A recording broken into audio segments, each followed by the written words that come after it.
குழந்தைங்களுக்கு ஒரு இட்லி பொடி செய்யலான்னு இருக்கிறேன் அக்கா. இது ஏற்கனவே அக்கா செஞ்சு வீடியோலையும் போட்டிருக்கிறேன், ரதியா காடுப்படியில் போய் பாருங்கள். இப்போ இட்லி பொடி காலி ஆயிடுச்சு. அக்கா என்ன எதில் செய்ய போகிறோன்னா கருப்பு உளுந்து 1/2 கிலோ எடுத்திருக்கேன். நல்லா டிபார்ட்மெண்ட் ஸ்டோரில் கல் மண் இல்லாமல் வாங்கிக்கோங்க. இதை வந்து 2 தடவை நம்ம வறுத்துக்கலாம். அப்போ தான் கொஞ்சம் சீக்கிரமாக நல்லா எல்லாம் ஒரே மாதிரி வறுபடும். 2 தடவை வறுத்துக்கணும் 1/2 கிலோ உளுந்தை. வடை சட்டி எவ்வளோ பெருசாக வைக்கிறோமோ அதுக்கேற்ற மாதிரி நீங்கள் வறுத்துக்கலாம். இரும்பு சட்டி அக்காவுடைய வடை சட்டி இண்டாலியும், நீங்கள் வந்து இரும்பு சட்டி எதில் வச்சாலும் இந்த 1/2 கிலோவை வடை சட்டிக்கு ஏற்ற மாதிரி ஒன்று முழுசாக போடணும்னா பெரிய வடை சட்டியாக இருக்கணும். இது கொஞ்சம் நல்லா வாசனை வர வரைக்கும் வறுத்துக்கணும். உளுந்து வறுபட்டணுன்னா உங்களுக்கு நிறம் மாறி இருக்கும், அப்புறமா நம்மளுக்கு வாசனை வரும், அதுதான் வறுபட்டுருச்சுன்னு அர்த்தம். இப்போ இந்த ஒரு ஷிஃப்ட்டை ஃபஸ்ட்டு ஷிஃப்ட்டை நம்ம எடுத்துடலாம். இப்போது அடுத்த ஷிஃப்ட்டு உளுந்தை போட்டுருவோம். தோல் உளுந்தில் எது செஞ்சாலும் நம்மளுக்கு சத்து தான். இதில் கிட்டத்தட்ட ஒரு 30 மிளகா போல் அக்கா காஞ்ச மிளகா வச்சுருக்கிறேன். உங்களுக்கு காரம் கம்மியாக வேணுன்னா கொஞ்சம் குறைச்சிக்கணும். குழந்தைங்களுக்கு ரொம்ப காரம், எங்களுக்கு ரொம்ப காரசாரமாக பொடி சாப்பிட்டா ரொம்ப பிடிக்கும். இது எதுக்கு அக்கா உளுந்து கூடவே கருப்பு உளுந்து கூடவே மிளகாத்தூளை போடுறோம் அப்படின்னு சொன்னால், அது வறுபடும்போது இந்த மிளகாத்தூளும் வறுபட்டுரும், கருகாமல் வறுபடும். வெறும் வடை சட்டியில் போட்டு எண்ணெய் இல்லாமல் நம்ம வறுக்கும்போது மிளகா வத்தல் கருகிறதுக்கு வாய்ப்பு இருக்குது. அதனால தான் இது கூடயே போட்டு பரட்டி எடுத்துடும். இந்த மிளகா மேலே இந்த உளுந்து எப்படி அள்ளி போட்டு அப்படியே பரட்டி விடணும். அப்போ தான் மிளகா கீழே போகும், வறுபடும். உளுந்து வறுபடும் போதே மிளகாவும் வறுபடும், ஆனால் கருகாமல் வறுபடும். அப்போ நம்மளுக்கு டேஸ்ட் அப்படியே கிடைக்கும். இப்போ உளுந்து மிளகா வத்தலும் நம்மளுக்கு நல்லா வறுபட்டுருச்சு. அவ்வளோதான், இதையும் மாற்றிடலாம். மிளகா வத்தல் உங்களுக்கு பக்கத்தில் பார்த்தா தெரியும், நிறம் கொஞ்சம் மாறினா போதும். கொஞ்சம் ஆறினோன்னா பொறன்னு ஆயிரும். இதை பிளேட்டுக்கு மாற்றிடும். இப்போ அடுத்து ஒரு 50 கிராம் பொரிகடலை, லைட்டாக உருட்டு பொரிகடலை தான் அக்கா வாங்கிடுவேன். அதை லைட்டாக சும்மா சூடு பண்ணி எடுத்துக்கலாம். இப்போ சூடு பண்ணியாச்சு, போதும். இதை பிளேட்டுக்கு எடுத்துருவோம். அடுத்த அக்கா கருப்பு எள்ளு, நீங்கள் வெள்ளை எள்ளு எது வேணால் போட்டுக்கலாம். 100 கிராம் எடுத்துருக்குறேன்.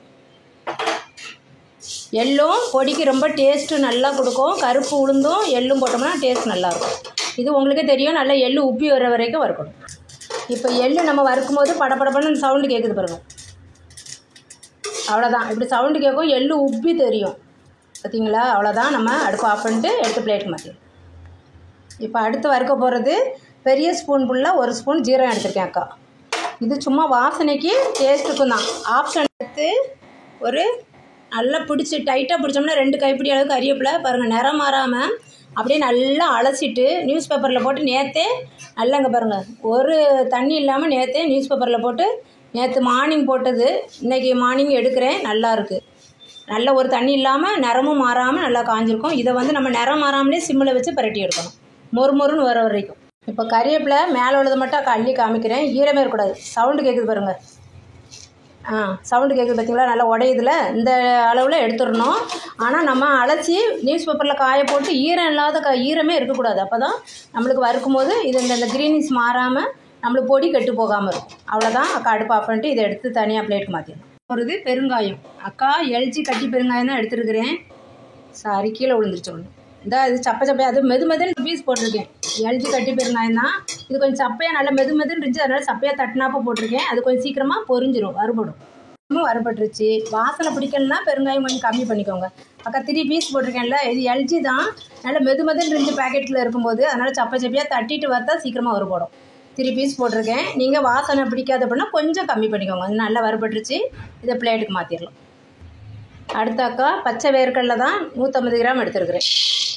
இது கொஞ்சம் நல்லா நம்மளுக்கு நல்லா டேஸ்ட் கொடுக்கும். இதை அப்படியே வறுத்துக்கலாம். அவ்வளோதான், வேர்க்கடலை இந்த அளவு வறுத்தது போதும். இதை ஒரு பிளேட்டுக்கு மாற்றிட்டு கொஞ்சமாக தோல் ரொம்ப போக வேணாம், லைட்டாக போனாலே போதும். தோல் போக இது பண்ணிக்கலாம். நல்லா தேய்ச்சி தோலை மட்டும் புடச்சி எடுத்துடணும். அப்படியே ஆற விட்டுறலாம். இதெல்லாம் ஆறிடுச்சு. இது கொஞ்சம் நல்லா பெரிய பிளேட்டில் போட்டு ஆற விட்டுறணும். இது இந்த வேர்க்கடலை ஏன் அக்கா இவ்வளோ தோலோடு தான் வச்சுருக்கிறேன். தோலோடு எங்கள் அம்மா தோல் இருந்தால் ரொம்ப டேஸ்ட்டியாக தான் இருக்குன்னு சொல்லுவாங்க. உங்களுக்கு ஃபுல் தோல் போடனாலும் நல்லா கசக்கி எடுத்துக்கலாம். அக்கா வந்த வரைக்கும் சும்மா லைட்டாக தேய்ச்சிட்டு தோல் இருந்தால் நல்லா டேஸ்ட்டியாக இருக்கும், எங்களுக்கு பிடிக்கும். அதனால் அக்கா தோலோடு விட்டுருக்கிறேன். கொஞ்சம் தான் தோல் எடுத்துருக்கிறேன், கொஞ்சம் இது தோல் எடுக்கலை. அவ்வளோதான், நல்லா ஆற வச்சிடலாம். ஆற வச்சு எடுத்துகிட்டு வந்தாச்சு. இந்த பெருங்காயத்தை கொஞ்சம் கொஞ்சமாக இப்படி உடச்சி போட்டுக்கோங்க. இப்படி கொஞ்சம் வந்தால் தூளாகுது பாருங்கள். அப்படி நல்லா கொஞ்சம் உடச்சி போட்டுக்கோங்க. மிக்சியில் சொத்த ஈஸியாக இருக்கும். இதுக்கு ஒரு சால்ட் வந்து அக்கா எவ்வளோ எடுத்துருக்கேன் பாருங்கள், கல் உப்பு. இந்த ஸ்பூனுக்கு ஃபுல் ஸ்பூன் எடுத்துருக்குறேன். இது நம்ம அரைக்கும் போது கொஞ்சம் கொஞ்சமாக போட்டுக்கலாம். எல்லாமே அரிச்சு இப்போ என்ன பண்ணுறோன்னா மிக்சி ஜாரில் கொஞ்சம் கருப்பு உளுந்து போட்டுக்கலாம். கொஞ்சம் கருப்பு உளுந்து, கொஞ்சமாக இதில் கொஞ்சம் அள்ளி போட்டுக்கலாம். நம்ம அப்புறம் அரைச்சதுக்கப்புறமும் நல்லா மிக்ஸ் பண்ணிக்கலாம், ஒன்றும் தப்பு இல்லை.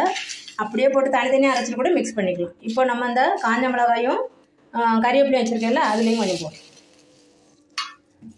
அவ்வளோதான். இதை சுற்றிட்டு வந்தால் 3 ட்ரிப்பு வரும். இப்போ அக்கா எதுக்கு இவ்வளோ காஞ்ச மிளகானா, ரொம்ப குட்டி குட்டி காஞ்ச மிளகா தான் அக்காட்ட வீட்டில் இருந்தது. பக்கத்து மளிகை கடையில் வாங்கினது. டிபார்ட்மெண்ட் ஸ்டோர்லாம் நல்லா பெருசு பெருசாக இருக்கும்பா. இது காரம் அதிகமாகவும் இருக்கும், ஆனால் குட்டி குட்டியாக இருக்கிறதுனால தான் இத்தனை மிளகா ஆயிடுச்சு. கிட்டத்தட்ட 30-32 மிளகா எடுத்துருக்குறேன் காஞ்ச மிளகா. இப்போ இதை வந்து எங்களுக்கு பொடி வந்து குறப்பாக சுற்றினா பிடிக்கும், நைஸாக சுற்றுறவங்களும் சுற்றிக்கலாம். இப்போ அக்கா கொஞ்சம் குறப்பாக தான் நான் சுற்றிட்டு வருவேன்.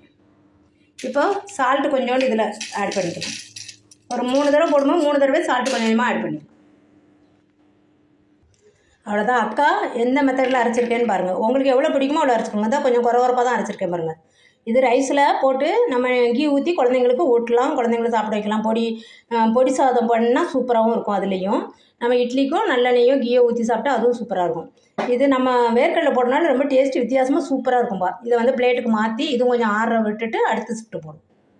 ஷிஃப்ட்டு அரைச்சாச்சு. இப்போ இதை வந்து நம்ம ஏற்கனவே அரைச்சதில் சேர்த்துடலாம்.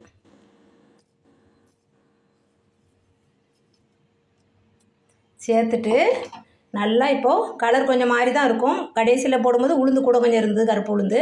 அதனால் நம்ம எல்லாத்தையும் இப்போ நல்லா மிக்ஸ் பண்ணுறோம். சால்ட்டெல்லாம் கரெக்டாக இருக்குது. அக்கா போட்ட சால்ட்டு நான் பார்த்துட்டேன், நீங்களும் டேஸ்ட்டு பார்த்துக்கோங்க. நம்ம அரைச்சிட்டே இருக்கும்போது வாயில் வச்சு டேஸ்ட்டு பார்த்துட்டு நீங்கள் சால்ட்டு குறைக்கணும், உங்கள் வீட்டுக்கு ஏற்ற மாதிரி போட்டுக்கோங்க. குறைக்கணும், நம்ம வீட்டில் ப்ரெஷர் சுகர் உள்ளவங்களாம் இருக்காங்கன்னா வேர்க்கடலை கம்மி பண்ணணும் அப்படின்னாலும் கொஞ்சம் கம்மி பண்ணிக்கோங்க. சால்ட்டு கம்மி பண்ணணும்னா கொஞ்சம் கம்மி பண்ணிக்கோங்க. காரம் கம்மி பண்ணாலும் பண்ணிக்கோங்க. ஏன்னா காரம் இன்னுமே அந்த மிளகா வந்து இன்னும் காஞ்ச மிளகா பத்தாது. டேஸ்ட்டு பார்த்தேன் அக்கா கொஞ்சம் காரம் கம்மியாக தான் இருக்குது. அதனால் உங்களுக்கு இன்னும் காரம் தேவைனாலும் போட்டுக்கலாம், குறைக்கணுனாலும் குறைச்சிக்கலாம். இது நல்லா மிக்ஸ் பண்ணிக்கலாம். அவ்வளோதான் அக்கா, எல்லாம் மிக்ஸ் பண்ணிட்டேன். சத்தான ஹெல்த்தியான நம்ம கருப்பு உளுந்து, கண்டிப்பாக கருப்பு உளுந்தில் குழந்தைங்களுக்கு நீங்கள் பொடி செஞ்சு கொடுங்க, ரொம்ப சத்து. அப்புறம் நம்ம வந்து எவ்வளோ தூரம் கறிவேப்பிலை சேர்க்க முடியுமோ அவ்வளோ சேர்த்துருங்க. அக்கா நல்லா 2 கைப்பிடி அளவு நல்லா அமுக்கி பிடிச்சாலே 2 கைப்பிடி அளவு இருக்கும், அவ்வளோ அளவு கறிவேப்பிலை சேர்த்துருக்கேன். உங்களுக்கு எவ்வளோ பிடிக்குமோ அவ்வளோ கறிவேப்பிலை சேர்த்துக்கலாம். ஹேர் க்ரோத்துக்கு ரொம்ப ரொம்ப ரொம்ப நல்லது. அந்த பொடியை போட்டு நல்லெண்ணெய் ஊற்றுறவங்க நல்லெண்ணெய் ஊற்றுங்க, கீ ஊற்றி பசைஞ்சு ஒரு உருண்டை சாப்பிட்டீங்கன்னு வச்சுக்கோங்க, ரொம்ப ரொம்ப ரொம்ப நல்லது ஹேர் க்ரோத்துக்கு. நம்ம பெருங்காயம் போட்டுக்கோங்க, வாசனையாக அந்த வேர்க்கடலை போட்டு செய்கிற இந்த பொடி வந்து வித்தியாசமாக ரொம்ப டேஸ்டியாக இருக்கும்பா. செஞ்சு பாருங்கள். செஞ்சு பார்த்துட்டு அக்கா கமெண்ட்டில் எப்படி இருக்குன்னு சொல்லுங்கள். ரதி அக்கா அடுப்படிக்கு சப்ஸ்கிரைப் பண்ணுங்கள், லைக் பண்ணுங்கள், ஷேர் பண்ணுங்கள். அக்காவா ரதி அக்கா ஸ்டைலில் இந்த இட்லி பொடியை செஞ்சு பார்த்துட்டு அக்கா கமெண்ட்டில் சொல்லுங்கள். தேங்க்யூ. ஹேர் க்ரோத்துக்கு ரொம்ப ரொம்ப ரொம்ப ரொம்ப சூப்பரான பொடி.